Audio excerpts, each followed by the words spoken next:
Hi, Willie. How are you? I think. How is it going? How is life treating you these days? Ah, well, we thank God for His mercies, and we hope that things get better. But I have something to inquire about. Can Okay. I go ahead? Okay. Yes. So, like for the clinical research job, Yes. I tried to do a bit of research, and I realized that most of the jobs I've been seeing are clinical trial coordinator. Yeah, more or less. But So clinical. Yeah, go ahead. maybe it's because specifically the jobs I've been looking for jobs that offer visa sponsorship. So maybe that's why. I don't know. Jobs that offer what? Visa sponsorship. Okay, so I'm guessing you're looking outside Nigeria for these jobs. I'm actually looking at the US for this job because I know that I have a couple of friends that got recruited from Nigeria, but they got just in the university. Anyway. Sorry, I didn't get that. I said I have a couple of friends that got jobs from Nigeria, visa Okay. sponsorship, and it was Okay. H1B. But the thing is that I hope they never find out that I'm saying this, they kill me. Apparently, it seems like the HP visa is like a lot in the US. Like, but there are certain sectors that are not subject to visa cap, Okay. like the universities. I don't know if NGOs are included. I'm not sure. So Like what? university, you said. Yes, universities. Yes, research universities in the US. So what a lot of Okay. enlightened Nigerians do if they're looking for visa sponsorship from Nigeria, they don't target all the big companies. They target universities. They don't pay much for it to get a person. Okay.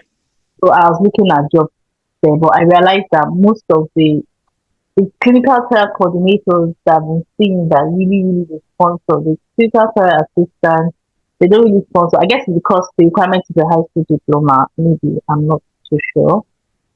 But what's the So, difference? Like, what's the difference in the job role? okay, so that's a very good question, and I covered some of that a little bit. I talked about the clinical research coordinator, which is probably what I have heard more. Clinical trial coordinator is the same thing. You can send me the job description so I could double check, but it's the same thing with a clinical research coordinator, right? And I mentioned clinical research coordinator in the space of that is a role that a CTA can either aspire to move up to, right?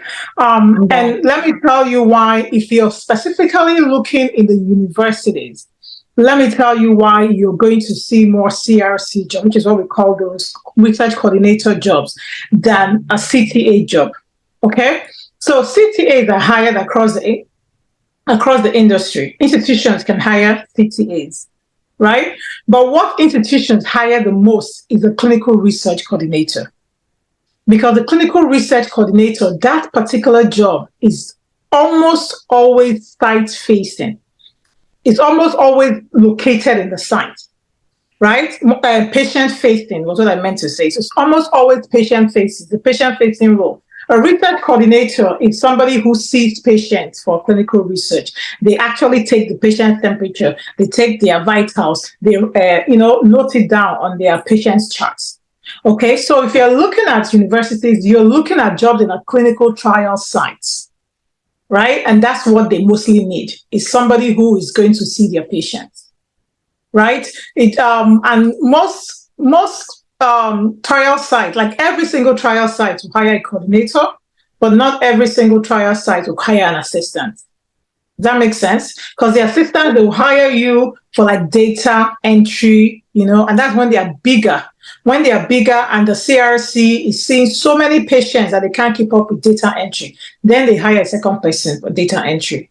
Where we hire CTAs the most is in CRO. So particularly just looking at universities, you're going to see more CRC. And what's the major difference between CRC and CTA? They are both entry level clinical research jobs, quite honestly.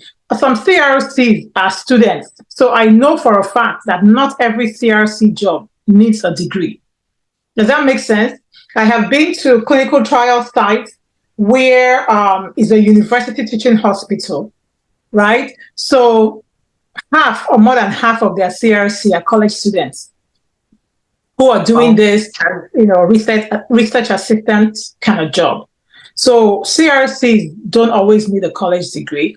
But yeah, but if with the knowledge you have from this training, you should be able to get an entry level CRC position because they're really both entry level clinical research jobs. And what this course does for you is really introduce you to clinical research, is give you everything you need to now be able to say, okay, I can speak the language. Let me go and get a job in this industry. Okay, thank you very much. So does that answer your question, though, about the difference between the two?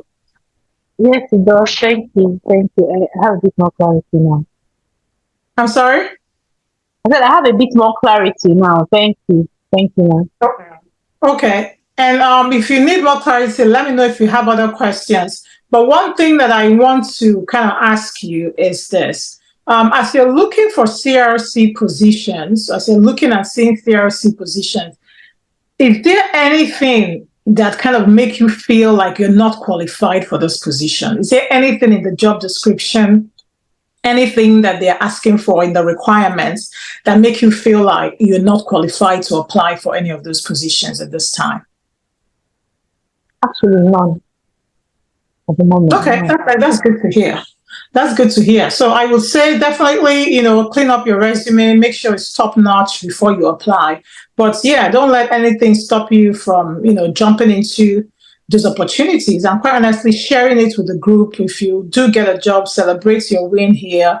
If you're okay with sharing any of this information with the group, please do so, because I will tell you that one of the reasons why there is you guys in this batch one have a 39,000 naira course or $39 course that has my name on it. It's really because I believe in the power of just information, right? This is really you opening your eyes to the fact, like everybody says tech, tech, tech. Everybody says big data, but the world is big.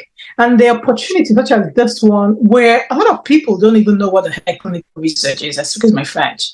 And the fact that you're here, you're looking for this job that not everybody else in the world is looking for, that is really how you succeed, because you're not walking the road that is crowded. Kima, thank you. Thank you, really. All right, so welcome to Mitope, and I think somebody else joined. Welcome, Gladys. How are you? How is everyone doing? Does everyone have their CV ready to go? Does anyone have any CV questions? Have anyone started applying? Do you have any questions based on a job responsibility, a job posting, a job description that you have? This is your chance to get all your questions answered, so you can really start trying to get this CTA or CRC or clinical research job.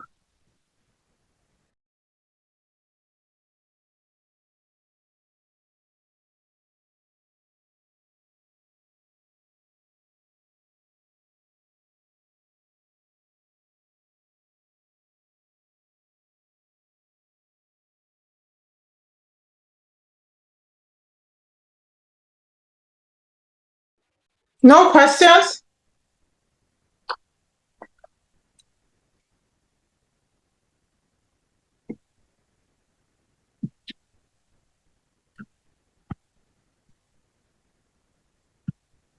Did I lose everybody? Am I still in the meeting?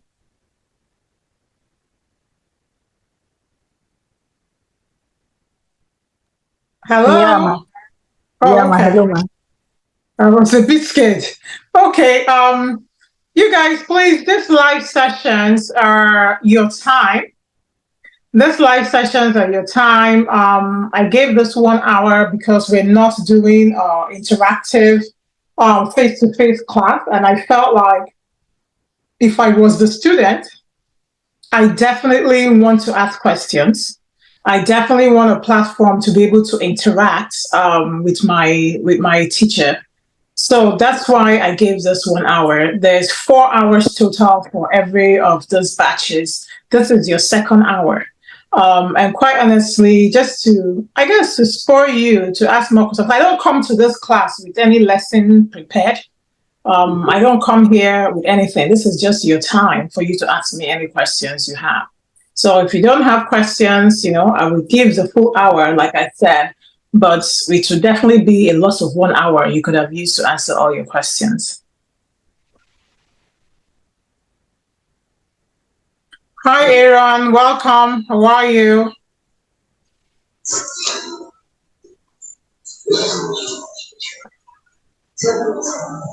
Oh, looks like we lost them again. We're losing people. Okay. Gladys, I see you're muted yourself. Do you have a question for us? Hello, ma'am. Good evening. Good evening. How are you? I'm fine. I've been trying to connect it, but I since the network is bad. Hello. Hello. Can you hear me? Yes, I can hear you. You need to sort your network problem so that you can be prepared when the opportunity of a clinical research remote job comes, because you will need great network to do your job well. All right, ma'am. Okay, ma. So I have a question I've been meaning to ask. Okay. Okay, ma. You talked about we going for internship, and someone like me that stays in Owerri, I've been trying to look around where I could get a place for it.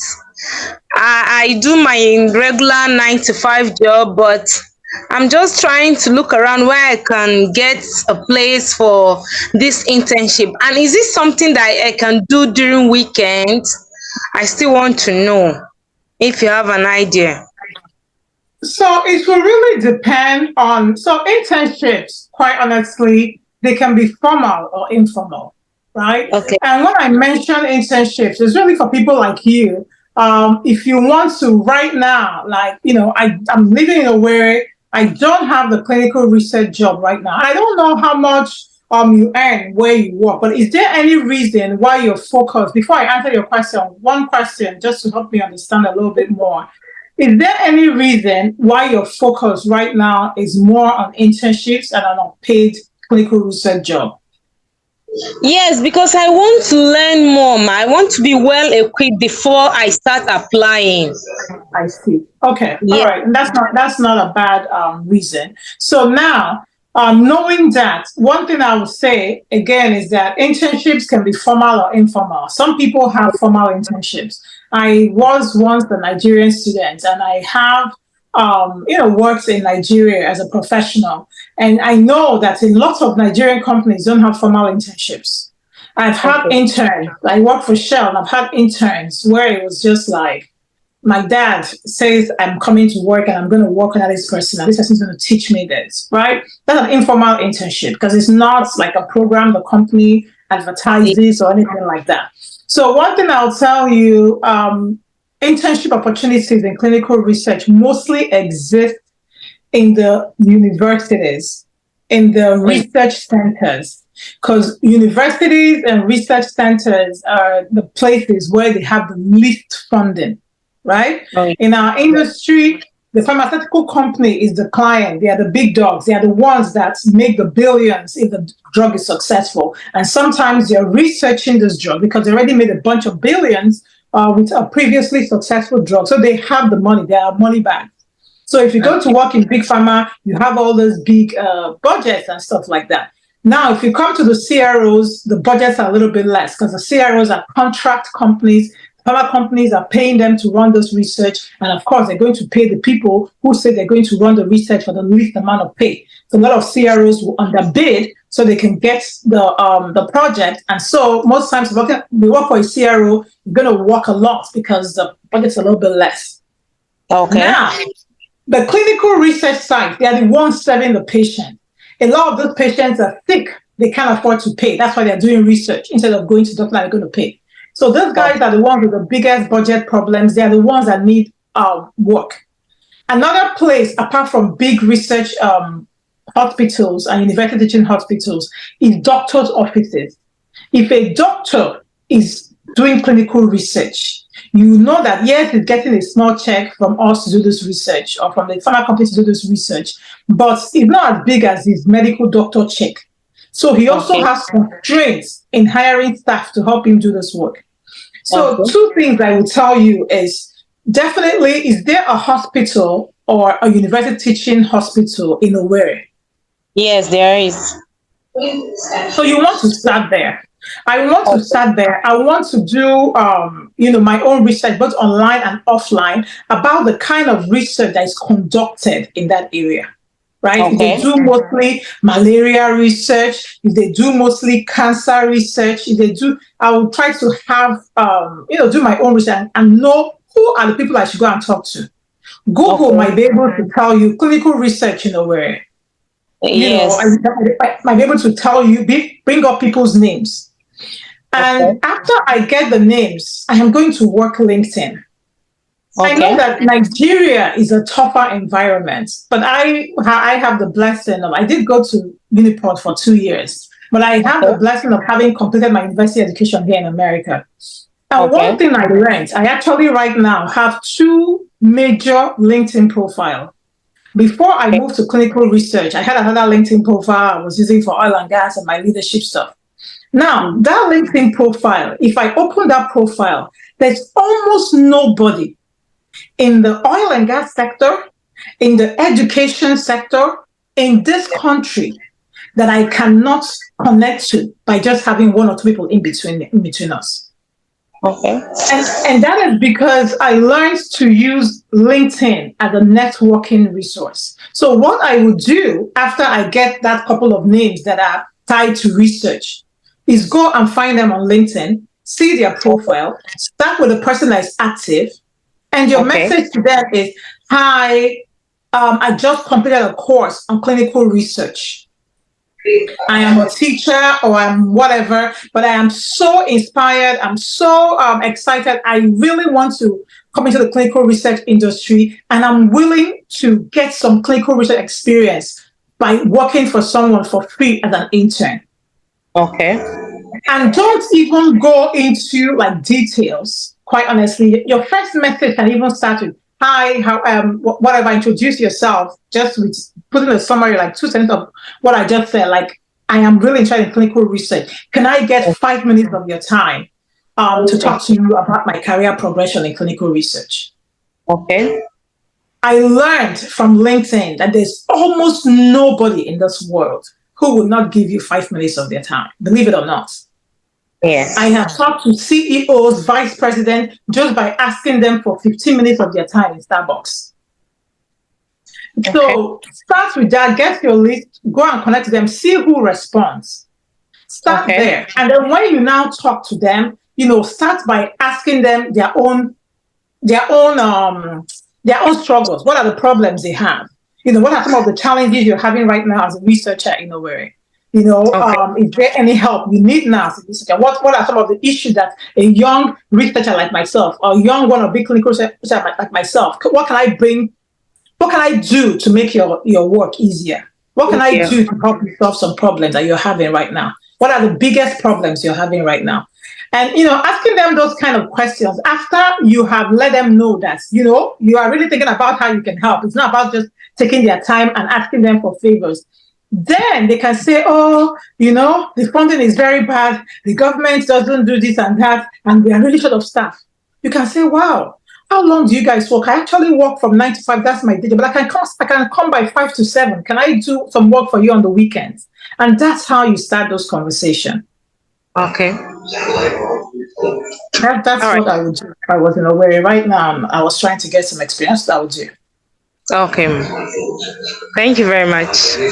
All right. You're welcome. And I hope that answered your question. Definitely, ma. All right. So anyone else, Temi Tokwe, do you have any questions I can help you answer? Detailed information on all these components and more will be posted on our end immediately following the sequence. Question. Gladys, do you have another question? No, ma'am, I don't have. Okay. No, Has anybody started working on their CV? Does anyone have any CV questions? Hello? Yeah. Can I have you mute yourself when you're not talking? I think there's some feedback noise. There's some background noise coming from your mic. Okay, ma'am. That's all. I don't know. Let me see.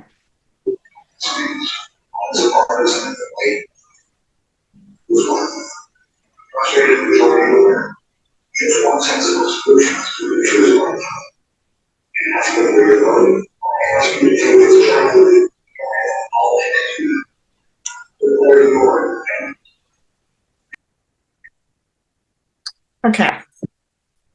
All right. So OJ says, apart from LinkedIn, which other platform can we apply for jobs? So OJ, that's a good question because I actually didn't ask you to apply for jobs on LinkedIn. LinkedIn is better than Indeed. So thankfully, LinkedIn doesn't really save our CVs and send it to every single human being on earth, which Indeed does. So please, I have said this before, but I'll say it again. Avoid applying for jobs on job portals where they save your CV and send it to everybody, because that could destroy your chances of getting a job if that CV is not a good CV. Because now everybody has the CV that is not good.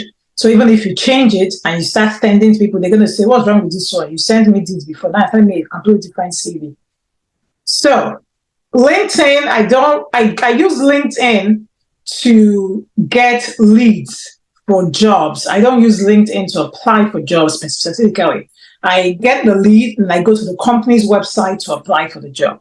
So, how to search for jobs? I would say LinkedIn is a good place to search for jobs, not to apply. I would say just a Google search, with different keywords will do you a lot of good as a place to start searching. And then, like we just talked about a little bit today, university teaching hospitals is a very good place to get your first clinical research job, whether it's paid or unpaid, because those guys really do have, they are the ones that have the most work with the least people. So going directly to the university website to see what research jobs they might have posted, finding research professors or even research doctors. One thing I didn't add in Gladys' question response was that in addition to doctors that are work in the university, there might be some doctors that have their private practice that are conducting clinical trials. Those are also good doctors, especially to get all this, off the normal work hours type of internship opportunities, because or even work opportunities. Because if a doctor who is running a clinical trial in their private practice, typically sometimes they might not even hire research staff per se. They will hire a coordinator, just somebody to be,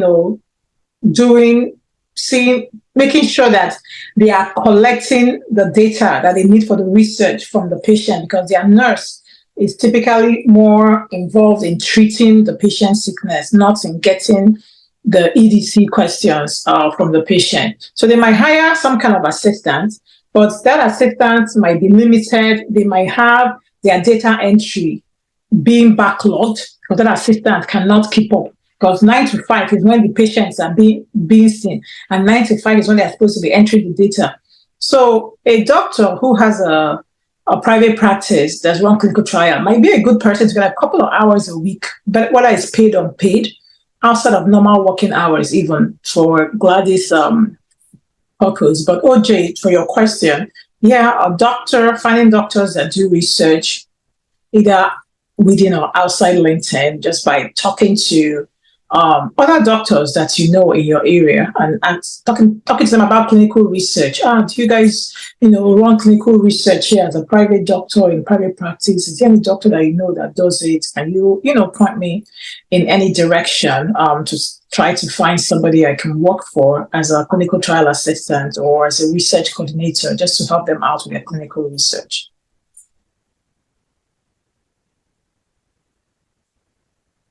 OJ, does that answer your question?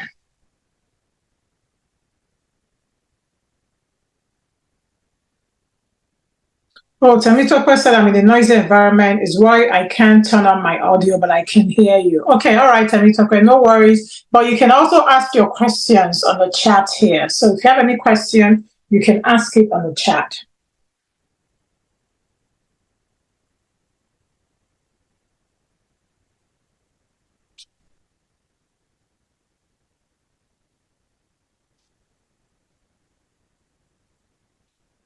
And while I wait for your questions, I want to first of all applaud those of you that are on this call. Well done for showing up for yourself.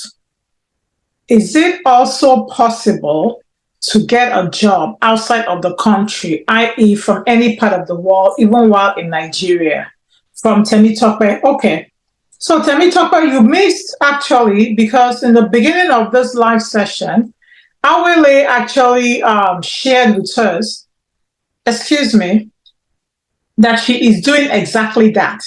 She is looking outside of Nigeria, specifically in the US, for clinical research jobs. So it is possible. According to what Awele shared with us, you can look at universities because they don't have the embargo on H-1B visa that a lot of America has right now. So yes, the answer is yes. You can definitely look for clinical research opportunities outside of Nigeria, and you can specifically look for clinical research jobs where they are willing to sponsor a visa, because you're going to need a visa to work outside Nigeria unless you have working papers for that country you're trying to go to.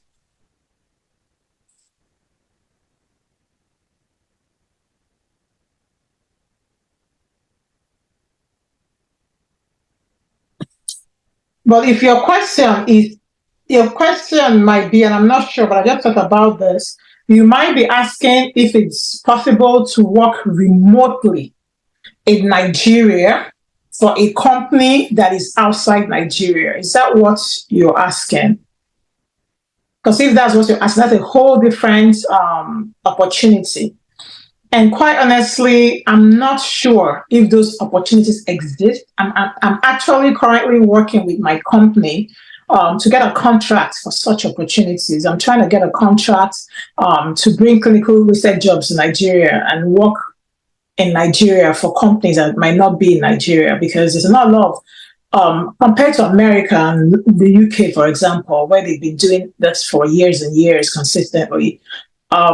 You don't have as much jobs in Nigeria. So I really feel like there's benefits, because we have clinical research jobs in India, for example, where we outsource our TMF management to some Indian staff.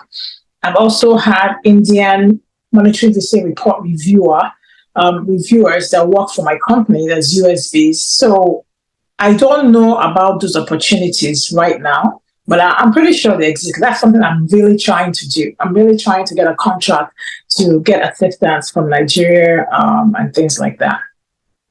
So it's possible, and if you know any particular opportunity, please bring it to us. But I haven't seen a lot of it, essentially. I think we need more of it. Oh, yes. Okay.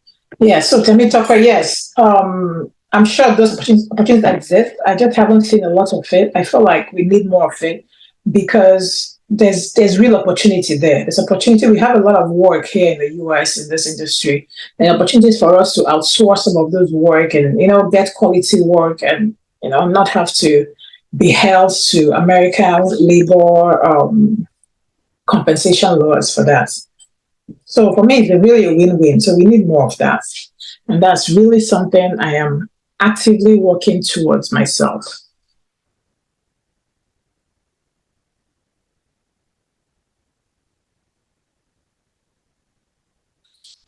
Is there any other question?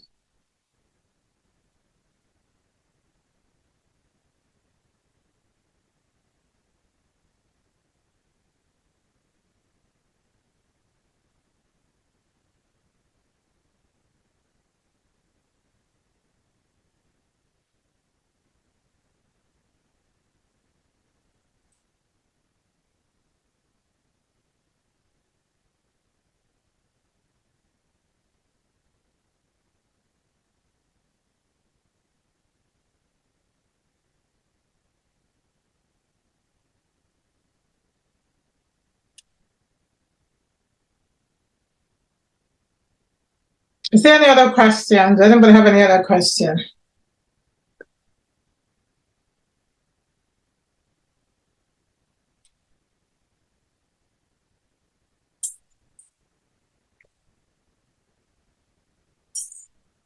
Okay, so, all right, she just said thank you.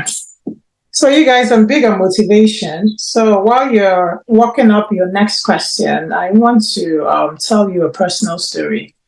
And here it is. That personal story is around my clinical research journey. I know I shared a little bit of it as a chat on the group recently, but I want to let you know that my very first training class for clinical research was a young Nigerian guy that gave that training class. And we're supposed to pay 2,500 US dollars, so 2,500 US dollars for that class. And when at this time, I had been unemployed actually. This was October. So the previous October, I had left the oil and gas industry in search of something more meaningful. I've always wanted to live a purpose-driven life, but at that point, it was driving me crazy. I was doing a fantastic job. I was a petrophysicist for Shell. I was doing great. Everybody thought I was winning. As a young engineer and a young employee, I had asked to be sent to Nigeria to work, which is an international assignment. It's unheard of for people who don't have years and years of experience to get an opportunity. But I asked for it, like just within my first 2 years at Shell, and they gave it to me. And so I had done all that, but I was still very unhappy with myself. I still felt like a failure. I still felt like I was selling out. I wasn't doing work that was meaningful for me. And so I left Shell, and I thought what I really wanted to do at the time was to be a professor. And so I'm like, well, I have children, I need salary, I can't just go to school, because over here you need a PhD to be a professor. I mean, you can do like lecturer and assistant, something. You can do something without a PhD, but if you want to be a full professor, you have to have a PhD. And so I was like, yeah, I need an income. I can't just go to school for the next 5 years or whatever. And so I started looking for administrative positions in the university. My mindset was that I was going to get this admin job in university, and a lot of universities offer their students free, their workers free tuition to get back to school, to take a course. So my mindset was, I'll take an administrative position in the university. I'll now be taking my courses small until I, finish my master's, and then, start a PhD program. By then I'll know, maybe I've written 1 or 2 books, get an income so I can be able to do PhD and still be a single mother to my children. But anyhow, and pay attention to this, because I think it's very important to just drive home the fact that if you put your mind to it, you can do anything. You can succeed at anything as long as you put your mind to it. As long as you say, this is what I want, I'm going to do it. And so I started applying for administrative job. And I laughed because it was a very, very terrible time in my life. So my last salary at Shell, I can't forget it. It was 116,000 US dollars a year. That was my salary without any other addition, because I was coming from Nigeria. So in Nigeria we have all sorts of allowances. We had housing, so this was just my base salary, 116,000 US dollars. And so when I was unhappy, I was like, I need to do more meaningful work, so I'm going to go get this admin job. I first started by saying, okay, I'm going to be a fundraiser. Universities hire development staff who essentially work in their fundraising department to raise funds. That was the highest paid administrative job I saw. So it was about 80,000 US dollars average, 60 to 80, but around 80 was the sweet spot for development staff.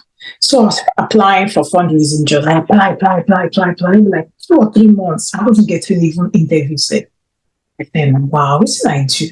See me that I've left my better job to come and do this, come and take this big call just to save God, and God not even wants did that for a while. And I think, what, let me just throw it open. I reached out to some of my college professors who really wanted me to back in the university setting. My mentors, even after all these years, because they were the ones that are like, when I graduated from school, they were like, what are you doing? You need to be doing your PhD. You need to be, I reached out to them. So they sent me some job leads. So I now opened my net to every administrative position. Let me tell you, my lowest point that year was when I applied for a $25,000 a year job. 25,000 euros. And I applied for it. I don't even know. I was just like, what am I even doing? How am I going to? And it wasn't even in Texas. It wasn't even in Houston. So I had to move for this $25,000 a year job. And I was like, God, I don't understand. I was applying for this job. And I was just like, at this point, I was like, it's almost a year. I need to get a job. Like, this is no more a joke. But anyway, I didn't get a call back for this $25,000 a year job. And a friend had told me about clinical research previously. But this friend was a friend I had fallen out with, and she was just so much trouble. I was like, I think that's because it came from her. Like, I'm not interested. And then another friend told me about this clinical research job. And the way she said it to me, she was like, I think you love this job. It's a traveling job. You get to travel. Somebody else is paying for it, which is one of the reasons why I went to work for oil and gas. Because I wanted to live all over the world and just have somebody else pay for it. Unfortunately, my first taste of all over the world was Nigeria, coming back to Nigeria. And my children hated it. And so after Nigeria, oil and gas was done because my children were like, we are not leaving America for anything. If you want to go, you can go. Just leave us with grandma. And there's no way I'm going to inconvenience my mother because I decided to have children. So that's one of the reasons why I left oil and gas, because I was like, well, there goes my dream of living abroad. So when she told it to me, like, oh, you get to travel, somebody else pays for it, like, I started reading more about clinical research. This could be what, God called me back to America to do, because healthcare is not going anywhere, especially in America. This country is one of the sickest countries I've seen in my life. And Nigeria is sick because they don't really have any health systems in place. America, the kind of sickness you see in this country, healthcare is not going anywhere in this country. And clinical research, if I'm really helping people, it will help me. And I had just at the time, my friend's mother had just died of lung cancer. She never smoked a day in her life, just got stage 4 lung cancer and died. One of my uncle was dying with some stomach cancers also at the time. So I was like, you know what? I'll go into this industry and I'll tell them that I just want to work for cancer. But I feel like that will give me that drive to feel like I'm doing something that God wants me to do. I'm doing something to help humanity. And so the first course that I heard about was this guy's course, 2,500. I actually, because I had to pay cash, he wasn't going to accept credit card. I think I withdrew. Like I had $5,000 in my account and I withdrew my last one. That's when I was selling everything. I had sold all my stock. I was like, but I was living off credit cards. So when I say I have the last 5K, it wasn't because I had so much money. I've been living for 1 year, my money. No, in America, if you have good credits right now, as I'm talking to you right now, if I tell you I'm broke, I could probably live for 2 years on credit cards because I have credit limits in the hundreds of thousands, right? So I was very in debt at that time, but about cash that I had money for 1 month's rent and I had this guy's money. Actually, I think I had to borrow some money from my mom to make sure I had money for other rent because I gave myself 3 months. There were 5 of us who took this guy's course, that particular course that I was in, because he's been doing courses, but 5 of us took that class. Out of the 5 of us, I was the only one that got a job within 3 months. Because I gave myself 3 months. I started that class beginning of October, around beginning of October. So sometime in October, my first job, my start date was 28 December. I can't forget it because I, of course, blew whatever credit card I had to take my children on Christmas break to go and see their grandma before I started that work. So I started that work 28 December. And I'm telling you the story because there were 5 of us who paid 2,500. I don't know if I was the one that was the poorest, right? But I'm very sure that some folks were poorer because I told people about this course after I took the course. My brother, my cousin, my friend. I think there was one more person. I still feel like there was 4 other people who paid for this course subsequently because of me. Now, let me tell you some of the ones I heard their story. One of the girls that I kept in touch in my class did eventually get a job. She started her first job as a clinical research associate. She went to sites and she freaked out because the way we learned clinical, you guys have the luxury, quite honestly, of learning clinical research to start from the bottom, right? I didn't have that luxury because with 7-8 years of after college in my belt, and with the fact that I don't know one, I cannot be paying with information. If at the time, but I already applied for 25, I think I already applied for 25K a year job. So if somebody had told me at that time about clinical trial assistants or CRP, I was in Houston. There's a lot of MD Anderson is the biggest oncology, one of the biggest oncology hospitals in the whole of America, right? It's right here in Houston with me. So if somebody had told me, like, kind of taught me the basics, like I'm teaching you right now, I could have just gone to MD Anderson and started volunteering or gotten a CRC job. But nobody told me about that. Not Nigerians. We like I don't know how, we like boju or I don't even know what to call it. So the way I was introduced to clinical research was somebody is going to sit you down and teach you everything they know with all their years of experience, and you are going to go to the interviewer and claim that you have all this experience. And so it's very nerve-wracking. Some people actually just never got the job because the interview stage, they freaked out too much and they were too afraid. This particular girl in my class, she actually got the job. She went to site. And then she went there, we just asking her all these questions. She was like freaking out, having a panic attack. She came outside. Oh, I can't do this. Call our trainer. No, I'm leaving. I can't do this. And that's how she quit that job. That's how she lost that job. In fact, before I go to my sister, because this whole nerve thing, it happened to even my sister. I have a sister who I trained, who started working, who has been working in clinical research now for the past 4 years and stuff. But I remember her first interview that she had. Like when I teach, because I learned how to do an interview professionally. And I teach people how to do an interview. Because once somebody gives you a phone interview that is not even a video call, you should never get a wrong answer. Because that interview, you should be sitting down comfortably, looking at all your answers you have worked and researched in front of you.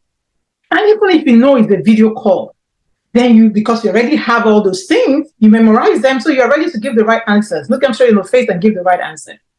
So my sister had her board in front of her, had everything. This was a phone interview, not even video. My sister could not talk. And she couldn't talk. Her tongue was completely tied. But anyway, I tell you this to tell you that the road to success, cannot, it's not always smooth. But I sincerely believe that anybody because my sister, after that bumbling interview she had, because she actually came to my house to do the interview because of how scared she was, which I did too. I only did one clinical research interview to get my job. And I drove from Houston to Dallas. I drove 4 hours to go and speak to my trainer to do that interview. Not because I was scared of my knowledge, but because my nerve, I just wanted someone to just give me strength. But anyway, that interview, I think I even pulled the internet connection or something just so that my sister can stop bumbling.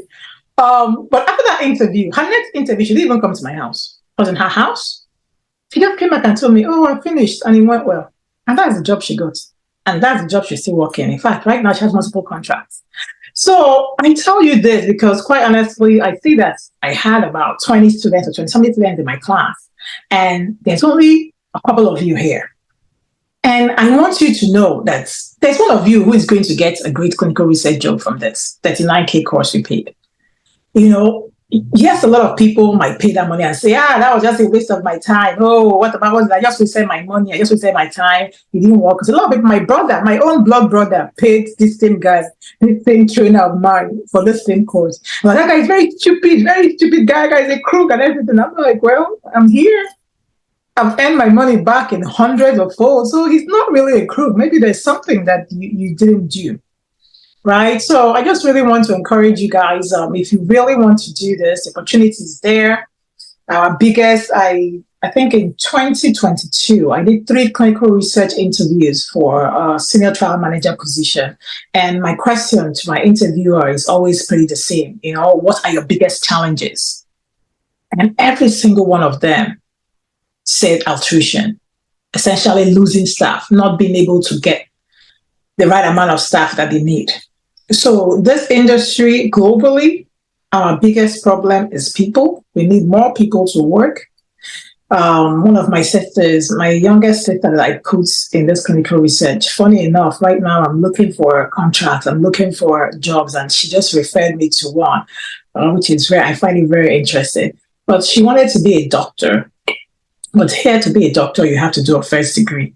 And she finished her first degree and she's like, nah, I can't continue in school. It's giving me mental problems and stress and I'm not doing any medicine again. I'm going to go. What did she even say she was going to do? She said she was going to take 1 year off. And after that 1 year off, she was going to go and study,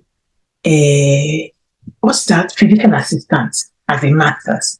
I'm like, you're going to go and get student loan of 100K or more to go and be physician assistant and make $80,000 a year. My sister, please don't worry yourself. Go and get a job as a CTA, as a CRC, and make whatever. In that 3 years you wanted to spend before you became a PA, you'll be making more than 80K a year. Right now, it's not been 2 years she left college. This summer, it's going to make it 2 years she left college. She's already making 80K a year. She's already on her second job. She already loves it. She's already referring me to jobs. So, my dear, opportunities are there. So, any of you who put your mind to it, you will enjoy a good career as I have enjoyed, as I continue to enjoy in this industry. So, that's my little motivation. We still have some minutes. Hopefully, that has inspired some more questions. So, let me know if you have any additional questions.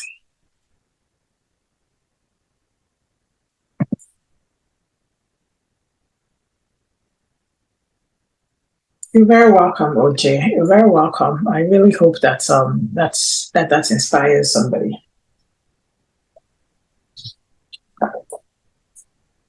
Thank you very much, Ma. You're very welcome. Yeah. You're very welcome. Can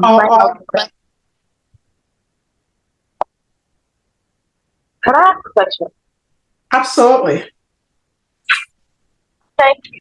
So if like one goes through the interview process and is very fortunate enough to get the job, once you start the job, do they leave you out to swim or sink, or do they give you like a short training to bring you up to speed as to how things, work in that particular organization? Absolutely.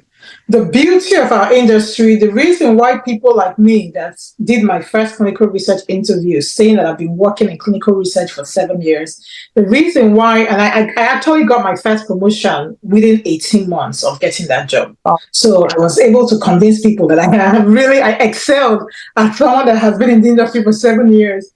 But anyway, the reason why we succeed, the reason why anybody can succeed in doing this job really, is because of GCP. So GCP says that you cannot hire somebody that's not qualified and trained to do any job in clinical research. So even at my level, if somebody hires me today as a director, they have to train me. They have to train me in the company SOPs. If I'm working on any protocol, they have to train me in the protocol. If I'm using any system, they have to train me in the system. That is GCP. So there's nobody that's going to hire you as a clinical researcher in any kind of role. And they're going to just on day one, they say, yeah, come and do the work. Even as a CRC, you show up there, you're going to have EDC training, because without you doing any EDC training, me now, who is running the research, you are working for the clinical trial site, somebody informs my assistant that they have a new staff.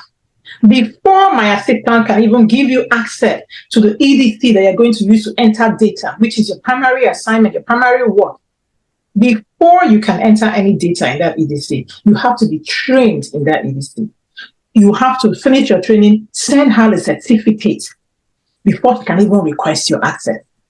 So on day one, believe me, in fact, I work mostly for CROs, and typically, my first 2 weeks, 2 solid weeks, 80 hours is just SOP for the CRO. Then the next 2 weeks is training for my study. Yeah, there's a lot of companies that just want to throw you straight into the pit of hell because you said you're a senior, experienced hire. But still, that means you're just going to be doing the work and be doing the training, because those training, if an auditor ever comes to your site and they see that you did any work, if an auditor comes to you and says that you did any kind of work for clinical research without doing protocol training, your PI is in trouble. So you will be trained. In fact, overtraining safe. you get bored of training, because most times I would say at least your first 2 weeks is almost nothing but training. Thank you very much. I hope that answered your question, and that has helped assuage fears. Because even I think it was Uni. So Gladys Uni, don't be afraid. Don't think that you still need to learn so much. If you have the opportunity, please shape up that resume and apply for real jobs. Because the truth of the matter is, with what you know right now, if you finish this course, you really spend the time. Those acronyms. You try to understand, not just CRA means clinical research associate. What is that? Who are they? What do they do? Right?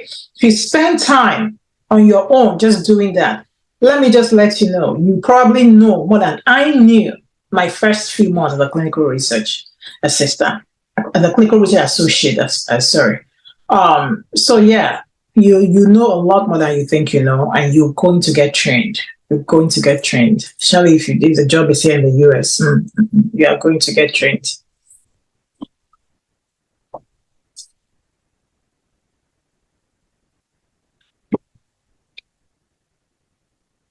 All right. Do you have any more questions?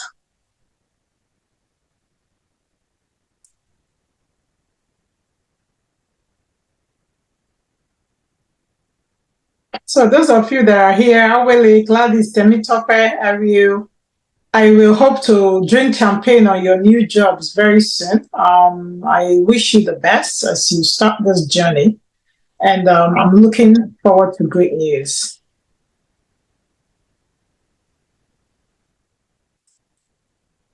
However, you can say something.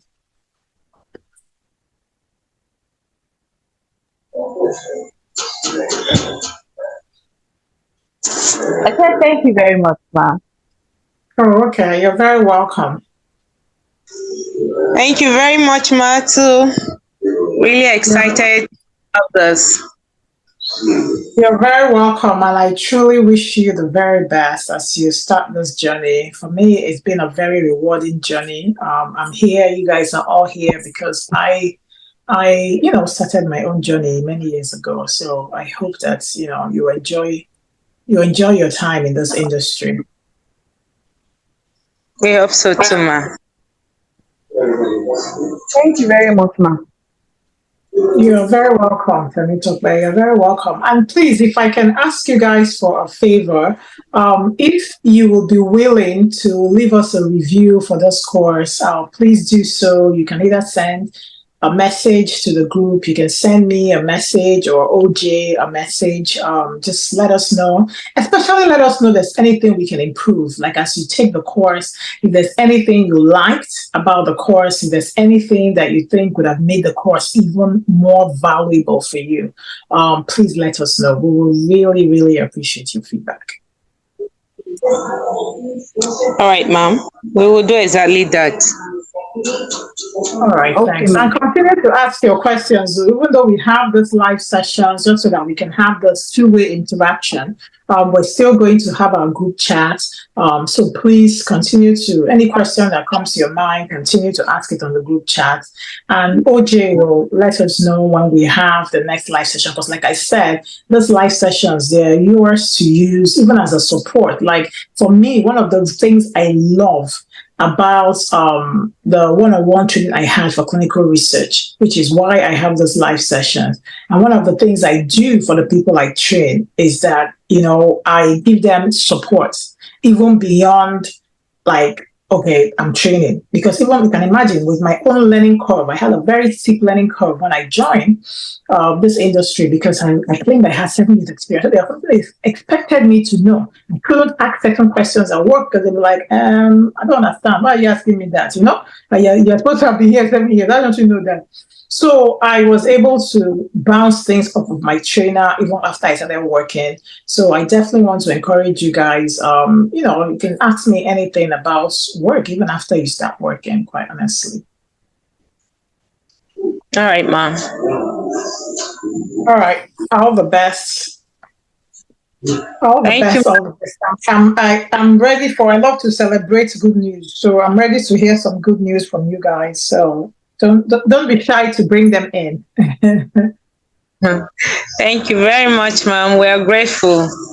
You're very, very welcome. You're very, very welcome. OJ, please make sure you save the recording and you share it. We missed the rest of the team, so share it with the rest of the team, and let's keep pushing. Yes, ma'am. Are we allowed to ask you questions directly, or we must compulsorily ask all questions on the group? Unfortunately, you have to ask the question on the group chat. There's opportunity for you to book a coaching session, but that would have to be a paid session, and we can, create the time for you to just sit with you and answer any other questions. But we have our coaching sessions, especially if you really want to work on like CV. I encourage people, even if it's 15 minutes, 15 minutes to just sit down and review your CV, give you any feedback, talk to you, see how you can improve it so that you have that confidence that you have a winning CV to start throwing out there. That 15 minutes coaching session is only 15K naira right now until the price changes. So take advantage of it. But this forums, we're gonna have two more for this set. For this batch, we're going to have two more of those forums. That's the place where you can ask your one-on-one question or in a coaching session. Okay. All right. Okay. Thank you, ma'am. All right. You're welcome. Yeah, is there any last-minute questions? You still have 2 minutes.